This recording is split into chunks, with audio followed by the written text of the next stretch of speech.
What is up, everybody? BK Voiceover here, and today I kind of wanted to change pace a little bit. So my previous two videos, I did a breakdown of our 90-man roster as it stands now, as well as taking a look at our schedule reveal and giving my predictions of what the Seahawks record is going to be going into this season. But I feel like there's a lot of people that are like, hey, 2022 is going to be a wash. I could care less what the record is. I would like it. Honestly, I would prefer we tank or we get a bad record so we get a high draft pick, and let's plan for 2023. And I thought okay, that's definitely your opinion. I don't think tanking is really good for anybody, but to each their own. But kind of what I want. But it did bring up a good point, and it's I kind of want to take a look at the 2023 Seahawks roster, as it would stand now. If we were to take a look, so what we're taking a look at right now, this is the 90-man roster as it stands right now for 2022. And I kind of wanted to go through each position group and take a closer look at if we were to just completely factor out and remove all players from this roster that are not signed past this year, what would the roster look like? And I think that's going to give us a better idea as to what positions we really need to target and improve on in the 2023 offseason. So without further ado, we'll go ahead and get started. Starting out with quarterback.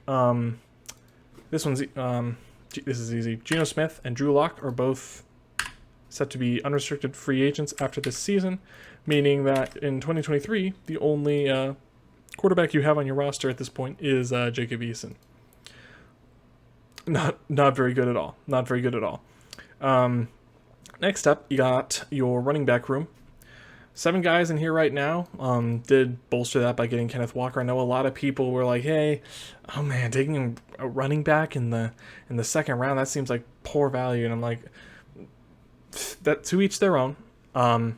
Running back is definitely not a position of massive importance when you compare it to other positions, but it is still very much an important position that I'm glad they went and addressed in the draft, because take a look at what happens. First off, Josh Johnson and Darwin Thompson, they signed futures deals or were signed from the practice squad.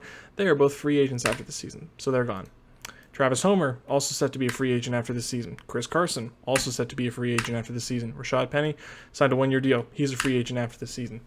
So when you really break down who's a free agent after this season, you don't really like your running back room. You got Kenneth Walker and DJ Dallas, and that's it. Also jumping on top of that, fullback Nick Bellore, he's not under contract past this season. So yeah, he's gone as well. Wide receiver room. So currently we have more wide receivers on the roster than any other individual position group on the team, and unfortunately we are going to be going through and cutting out a lot of these. To start off, Marquise Goodwin, who we just signed probably just to be a camp body, or maybe he makes the roster. We'll have to see. He's on a 1-year deal. He's gone after this season. Penny Hart, he's an exclusive rights free agent after this season, but he's only on a 1-year deal, so he's gone after this season. DK Metcalf is also going into the final year of his rookie season, and he has not been re-signed. I know they're working on getting him an extension at this point, but yeah, as it stands now, DK Metcalf off this roster. Cody Thompson signed a futures deal. He's gone. He's only on a 1-year deal. Aaron Fuller, he's also on a 1-year deal. Cade Johnson, also on a 1-year deal. Deontez Alexander and Kevin Cassis, actually. Or I take that back. Kevin Cassis, he actually signed a UDFA deal, so he is, as it stands right now, it's basically a 3-year contract. So he's on the roster. Deontez Alexander, I think he signed something else, so he is not. So he's off the roster. So as it stands right now, your wide receiver room looks like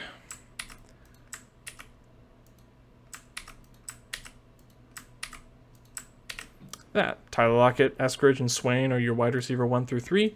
Then you got Bo Melton and Derek Young, who you both drafted in the 7th round in this previous draft, and then Kevin Cassis, who's a undrafted free agent. Taking a look at tight end, it's a lot better. So your top 3 tight ends, Noah Fant, Will Dissly, Colby Parkinson, they are all under contract. at least for the next 2 years. So Noah Fant, we just exercised his fifth-year option, so we have club control of him for the next 2 years. Colby Parkinson's still on his rookie contract. We still have 2 years of club control on him. Will Disley just signed a 3-year extension, so he's under contract for the next 3 seasons. Tyler Mabry, he is not. He's on a 1-year deal, and he will be a free agent after this season. Cade Brewer, he was a UDFA, so technically he's under contract for the next 3 years. Granted, that's on the stipulation that he actually makes the 53-man roster. But we are working under the assumption that all the UDFAs on this list are eligible for the 53-man roster and will make the 53-man roster. Obviously, that's not going to be the case, but for sake of argument, we'll take a look at that. Left tackle, Charles Cross, we literally just drafted him. Hasn't played a snap in the NFL yet. With his 5th-year option, of course, 5 years of club control on him. Stone Forsythe, we just drafted him this past year.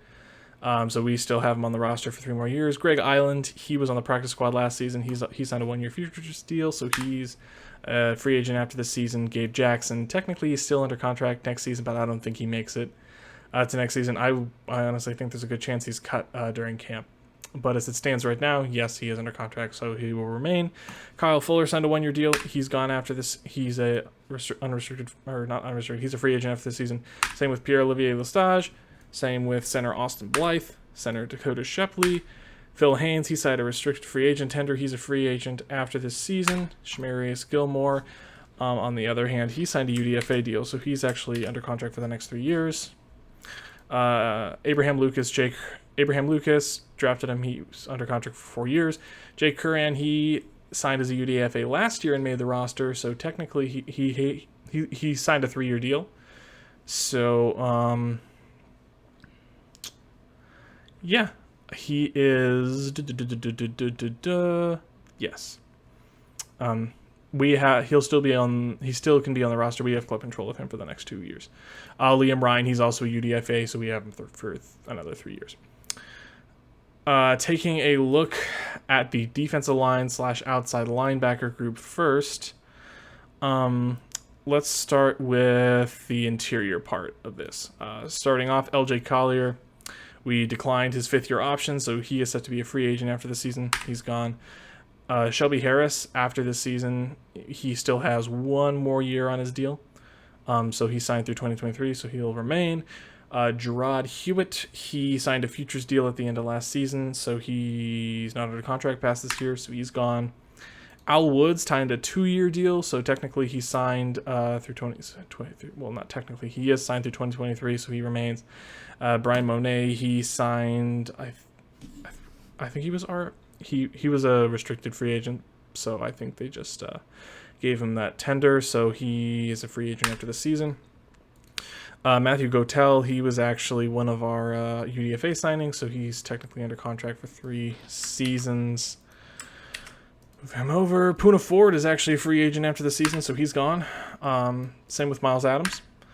Quentin Jefferson signed a 2-year deal, so he'll be here in 2023, assuming that the contract remains.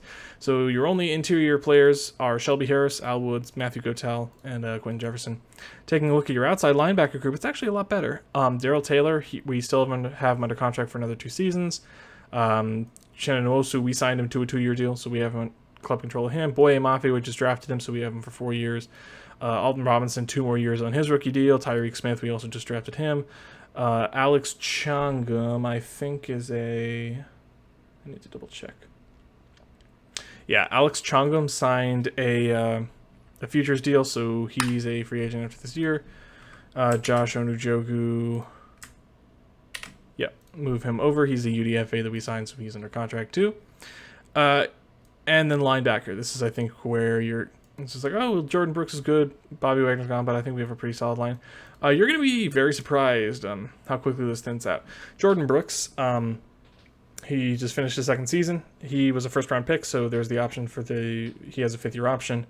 If he plays as well in 2022 as he did last year, I think they're gonna exercise that 5th-year option. So we'll probably have him under contract for another 3 years. On the other hand, Cody Barton, he's a free agent after this season. Same with Ben Burke-Kirven. They were drafted in the same draft class. Joel Buniwe, he signed a 1-year deal this offseason. He's gone after the season. Tanner Muse, John Radigan, both of them were 1-year futures deals. Same with Lakeem Williams. Aaron Doncourt, he's an international player pathway program, but technically he needs to be signed to a futures deal past this year, and he has not, so technically he's gone. Vi Jones is the only other inside linebacker that we have. And he was a UDFA that we signed, obviously. So yeah, your inside linebackers are Jordan Brooks and Vi Jones. That is, not very good at all. Okay, moving on to corner. Sidney Jones, he signed a 1-year deal, so he's gone. He's not gone. He's a free agent after this season. Michael Jackson and Artie Burns also on 1-year deals. And then Josh Valentine Turner and Elijah Jones are both undrafted free agents. So yeah, move Kobe Bryant over to one of the starting spots. Move Elijah Jones up here, and we'll keep Josh Valentine Turner there because we're going to find out another thing. Nickel cornerback. Justin Coleman's on a 1-year deal. Ugo Amadi's going into the final year of his rookie deal. John Reed is also on a 1-year deal. So they're gone. We're going to move Josh Valentine Turner down here to our nickel corner roster because I think he has the stature to play that nickel corner spot very effectively. And then going down to safety. Quandre Diggs is under contract for the next 3 seasons. Jamal Adams is under contract for the next 4 seasons. Marquise Blair, he's going into the final year of his rookie deal. So take him out. Ryan Neal re-signed on a 1-year deal. And then all the rest of these guys... I guess Josh Jones also signed a 1-year deal, so he's gone. So yeah, your backups are Bubba Bolden. Take you out. So your safety depth is Quandre Diggs, Jamal Adams, Joey Blunt, Bubba Bolden, Deontay Williams, Scott Nelson. Take away these numbers because they're no longer accurate. And then special teams is also... We signed Michael Dixon to an extension, not this past offseason, but the offseason before, so he'll still be around. Jason Myers and Tyler Ott, however, are set to hit free agency after this season. So also we need a kicker and a long snapper. So kind of going quickly back over our roster, it definitely helps you see kind of where the holes lie on this team. Number 1, quarterback. Jacob Eason can't even get any play time. That's with Drew Lock and Geno Smith on the field, so I don't even think he'll make it as a backup. Running back, you need so much more depth. Kenneth Walker will be good. DJ Dallas is a serviceable backup, but you need way more depth than this. No fullback, I guess that doesn't really matter. We don't really use a fullback anyway. Wide receiver is actually, outside of DK, is actually pretty solid, but you need to get like another playmaker like DK as well. So wide receiver, bit of a need. Tight end, not really much of a need. Your top 3 tight ends for this season are going to be your top 3 tight ends for next season, unless something else goes funky. For tackle, you got Charles Cross, Stone Forsythe, Abraham Lucas, Jake Kerr, and Liam Ryan. That's pretty solid starters and depth, I'd say, at least on paper. For your guard spots, your starters are pretty set. Shamarius Gilmore could be a good backup, I think, but I think you need another backup guard for those spots. Center is going to be a massive need next season. You have no center signed past this year. And honestly, it kind of irks me how Seattle just does not invest in the center position. I get it. It's not like it's probably one of the least important positions on the offensive line, if not the least important, but it does require some intelligence and some decent size, especially with guys like Aaron Donald out there. So yeah, center is going to be a big need. Outside linebacker actually seems to be in pretty good shape. I think you probably bring in maybe like one more like game record to tie with all 3 of these guys. I think Boye Mafia is going to do a lot. Maybe not in his first year, but I think he's really going to blossom into a good pass rusher. Interior, Matthew Gotel's a practice squatter. Al Woods is going to be 35. You need some young talent on the interior of that line. Shelby Harris is good, but he's getting older. Quinn Jefferson's good, but he's getting older. Yeah, so definitely going to need some help on the interior part of this line. Jordan Brooks and Vi Jones being your only inside linebackers, they need to be sounding the alarms. We desperately need more inside linebackers. Corner, I actually see as being okay, but it needs to get better. Sidney Jones, taking out Sidney Jones and replacing him with Kobe Bryant, I think would not be terrible. Trey Brown was good in the few games that he started. It's just injuries. That's always the problem. And then Tariq Woolen, fantastic building block for sure. Josh Valentine Turner, I just put him here just to like fill a slot. But yeah, nickel corner is going to be a massive need for this team next offseason. Safety, on the other hand, is pretty solid. Quandre Diggs, Jamal Adams are your undisputed starters. I don't Bubba Bolden was actually one of my favorite UDFA pickups that Seattle got. So very interesting to see if he makes the 53-man roster. And even if he doesn't, I think he's going to be a great big guy on the practice squad. Could possibly get called up a few times. So then, of course, kicker Jason Myers is in the last year of his 4-year contract he signed with Seattle. So yeah, kicker is going to be a need, but you can deal with that. You can deal with it in the draft, or you can just deal with it like having a competition in the offseason. Long snapper, you can find long snappers anywhere.